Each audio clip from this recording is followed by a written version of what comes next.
DSA 컨설팅 대표 김대영 원장입니다. 이번 소팁은 정말 중요한 팁인데, 제가 이제 면접 강사를 양성할 때나 아니면 이제 뭐 면접 프로세스 개발할 때 제일 주안점을 두고 가르쳐 드리는 부분이 직무 선입견 배제예요. 이거는 제 얘기가 아니라 우리가 아주 오랜 기간 동안 국가 표준화 작업을 거쳤어요. 심층 면접에 있어서. 그러니까 이제 이 정성평가 시험이다 보니까 제대로 된 진행 절차와 면접관 교육이 없으면 사실은 이게 중구난방으로 진행될 수밖에 없어요. 그래서 국가에서 막대한 예산을 들여가지고 국가 표준화 작업을 거쳤어요. 그래서 이제 공기업 같은 경우에는 NCS 기반 형태의 채용 프로세스로 진행되고 있고, 사실은 이제 경찰이나 공무원 등 공공기관이 이미 그 전부터 그 형태는 맞았어요. 근데 이제 공무원 쪽은 인사혁신처가 이제 출범하면서 이 전담부서가 생겼는데, 경찰 쪽은 사실은 전담부서가 없어요. 그게 더 문제예요. 그래서 지청별로 좀 중구난방으로 진행된다는 게 조금 한계가 있긴 있는데, 공기업이든 아니면 사기업이든지 간에 신입 공채에 있어서 가장 중요하게 배제해야 되는 요소가 직무선입견이란 거예요. 무슨 말이냐면, 그냥 제일 쉽게 경찰 예로 들어드릴게요. 요즘에 보면 무슨 모 카페에 그 현직자분이 자신의 면접관으로서의 경험을 들어가지고 또 경찰로서의 경험을 들어서 이제 팁을 해주는가 봐요. 그러니까 저는 1대1 코칭을 전국 각지에서 다 하니까 이게 획일화된 답변인지 그 다음에 이제 뭐 어떤 틀의 답변인지 다 알아요. 그 지역의 학원들이 어떤 식으로 가르치는지 다 알고 하는데, 요즘에 문제점이 좀 이상한 답변들이 나오기 시작했어요. 제가 이상해서 물어보니까 그분이 그렇게 팁을 해준다더라고요. 그분이 이제 본인의 재능 기부 차원에서 그렇게 하시는 거는 그 행위 자체는 좋지만 그 행위가 매우 독이 된다는 걸 아셔야 돼요. 왜냐하면 기본적으로 현직자들은 이 부분의 전문가분들이 아니에요. 이건 아주 고도의 전문성을 요구하는 전문 분야고요. 그 다음에 그걸 변론으로 하고 제일 중요한 게, 사실은 NCS 기반 표준화 작업을 할 때 전문가들이 심층 면접 채용 프로세스 또는 면접 시험에서 제일 중요하게 우리가 고려해야 되는 요소가 뭔가 했을 때 직무선입견이에요. 그래서 신입 공채에 있어서는 사실은 면접관으로 투입될 때 현직자들을 최대한 배제시켜야 된다는 원칙이 있어요. 이상하죠? 그 회사에 뽑는데 그 회사의 현직자보다는 외부 전문가를 더 많이 투입하라고 해요. 그게 공고사항이에요. 4명이라면 2명 정도? 1명 또는 2명 이렇게 공고해요. 왜 그럴까요? 면접관으로 투입되는 현직자마저도 그 사람의 좁은 직무 경험을 가질 수밖에 없어요.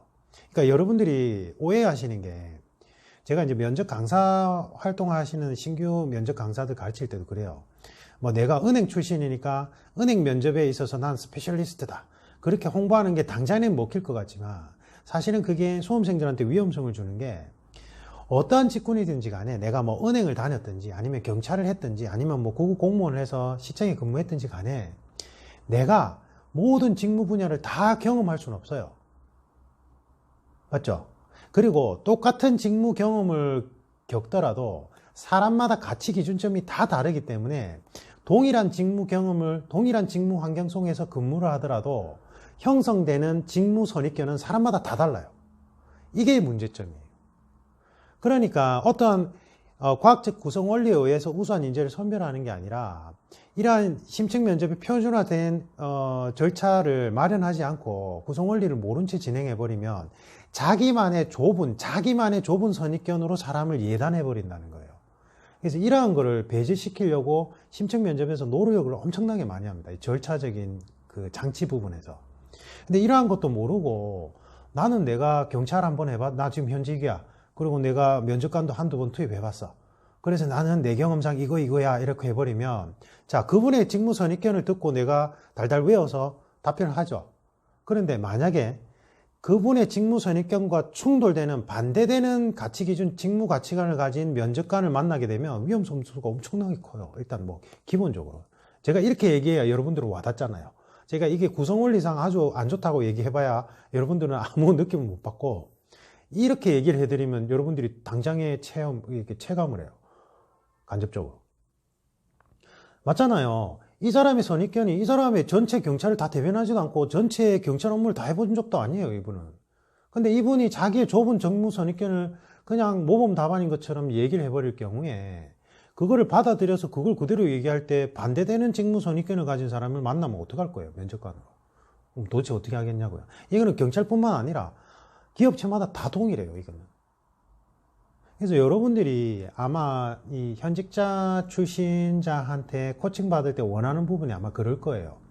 직무 환경, 그래서 그 직무 환경상 어떤 상황 설정 질문에서 어떠한 직무, 그 직무만의, 그 해당 직군만의 어떤 노하우가 있는 건 아닌지, 아니면 어떤 실무 매뉴얼, 그 다음에 이제 그 직군의 어떤 정책들에 대해서 현직자 입장에서 어떻게 바라보는지 이런 것들일 거예요. 근데 그걸 다 배제하는 게 이 심층 면접의 구성 원리라고요.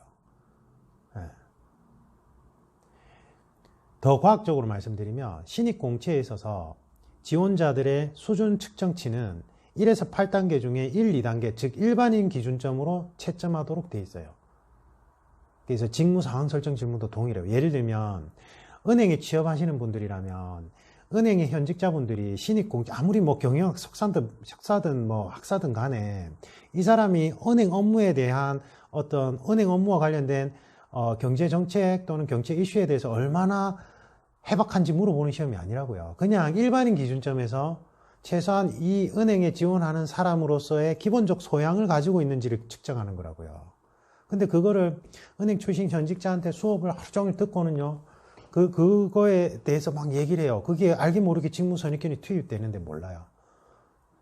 그냥 단순하게 경제 지식에 관한 수업이라면 상관없지만 그런 위험성이 있어요. 그래서 저도 다양한 직군을 거쳤는데 저는 다양한 직군을 거쳤다고 절대 마케팅에 이야기하지 않아요. 왜냐하면 제가 그렇게 얘기하는 순간 저도 모르게 제가 짧게나마 가졌던 직무 선입견을 여러분한테 주입할 수 있기 때문에 그래요. 그래서 저는 이쪽 분야의 전문가로서 이쪽 분야에서 어떠한 과학적 구석 원리와해서 어떻게 답변이, 예를 들면 경험 질문이라면 본인의 어떤 행동 패턴, 그 다음에 상황 질문이라면 행동 중거점을 어떻게 이야기를 할 때 면접관이 채점할 수 있는지에 대해서 코칭해 드린단 말이에요. 그래서 지금이라도 좀 안 하셨으면 좋겠어요. 그게 정말 독이 돼요. 제가 경찰 직군 같은 경우에는요, 제가 이제 실제 밀코방 같은 경우는 서울 경기권이나 다른 대도시에서 부산으로 오시는 경우가 있단 말이에요. 그렇게 하시는데 상당수가 부모님이 경찰인 경우가 있어요. 그냥 경찰도 아니고 고위직군인 경우도 있고요. 근데 그분들이 사실은 면접관으로 한 3-4번씩 투입돼 본 분들이에요. 그 부모님이 서치해서 저한테 추천해 주시는 경우도 많아요. 그분들이 자기가 직접 가르치지 왜 굳이 먼 도시에 있는 저한테 보내실까요? 왜 그럴까요? 그러니까 한 명이, 저희 합격생 중에 한 명이 이제 부모님한테 그 부분을 얘기를 여쭤보니까 이분이 진짜 제대로 된 분이죠. 내가 무슨 경찰 업무를 다 해본 것도 아니고 내가 그걸 다 어떻게 알아? 그리고 면접관으로 투입돼봐야 우리가 무슨 전문적인 교육을 받고 투입되는 것도 아니고 가면 그날 가서 일하다가 갑자기 불러가지고 그날 가서 이렇게 채점하래서 그냥 채점하는 건데 내가 이쪽 분야의 전문가도 아닌데 어떻게 가르쳐줘? 내가 면접관으로 투입돼서 어떤 식으로 하라고 해서 채점하는 거랑 이 심층 면접 구성 원리를 알고 가르치는 건 전혀 별개인데 내가 어떻게 가르쳐줘? 전문가한테 배워야지. 그분 말씀이에요. 여기에 비논리적인 부분이 어디 있어요? 맞죠? 근데 여러분들은 매우 비논리적인 부분에 휘둘려요. 은행 출신이니까 은행 면접 코칭에 도움될 거야. 경찰직이니까 경찰 출신이니까 경찰 면접에 도움될 거야. 아니라니까요. 직무 선입견을 배제시켜야 되는 게 이 시험의 취지고 가장 중요한 장치 중에 하나라고요. 직무 선입견이 배제되는 이유는 제가 아까 한참을 떠들었고요. 맞죠? 되게 위험합니다. 그래서 그리고 경력직 특채라도 사실은 이게 조금 다른데, 4기업에 진짜 필드 경험을 한 10년, 15년 차, 예를 들면 헤드헌팅을 통해서 잡 인터뷰를 통해서 우리가 이제 연결해 줄 때는 예전에 그런 경우라면 사실은, 직무 경험이 중요하죠. 근데 이거는 이제 경력직 채용이니까. 근데 여러분들 공공기관 경력직 채용은 가만히 보면 필드 경험을 많이 요하지 않거나 요하는 경우라도 직접적인 연결고리가 없는 경우가 많아요. 예를 들면 경찰직의 사이버 수사 특채는 사실은 해킹이나 사이버 보안, 네트워크 보안 이걸 진짜 전문적으로 하는 분들이 지원하는 경우가 잘 없어요. 그래서 일반적인 전산 관련된 직무 경험을 가진 분들이 사이버 수사에 지원하는 경우란 말이에요. 이거는 필드 경험이 많다 하더라도 직접적인 연결성이 부족하기 때문에 사실은 이런 경우에는 정상적인 경력직 특채처럼 진행을 하는 게 아니라 신입 공채처럼 지원을 해요. 그래서 이 부분도 사실은 직무 선입견이 조금 주의해야 될 점들이 나오는데, 신입 공채는 얼마나 더 그렇겠냐고요. 신입 공채는 여러분들은 그 직무를 해보지도 않고 그 직무를 아주 좁게 한 분들의 선입견을 듣고는 그 사람의 가치 기준점으로 여러분들이 앵무새처럼 떠든다는 거예요. 네. 그럼 정확한 측정이 안 되잖아요. 이 지원자에 대해서. 맞죠? 오히려 반발심이 일어나요. 네. 그래서 직무 선입견이 정말로 무섭습니다. 그래서 그걸 제일 배제시켜야 돼요. 배제. 직무 선입견. 제일 중요한 부분입니다. 그래서 여러분들이 감점 당할 때 보면 그 직무를 해보지도 않고 신입 공채에서 특히나 그 직무 선입견을 어디서 외워와 가지고는 그 직무 선입견 남의 가치 기준점대로 떠드는 거, 소위 말하는 모범 답변이에요. 모범 답변. 제가 말하는 모범 답변이 이런 형태라고요. 그러니까 모 스피치 학원들에서 뭐 다 그렇다는 건 아니고 한 번은 막 직군별로 그 직군에 다니는 현직자한테 모범 답변을 요구한 적이 있어요. 돈 주고 산다고. 그리고는 그거를 형식화 시켜서 막 외우게 했어요. 예전에. 그건 뭐예요? 직무 선입견이에요. 그게. 그래서 모범 답변의 위험성이 그거라는 말이에요. 네. 정말 조심하셔야 됩니다. 이상입니다.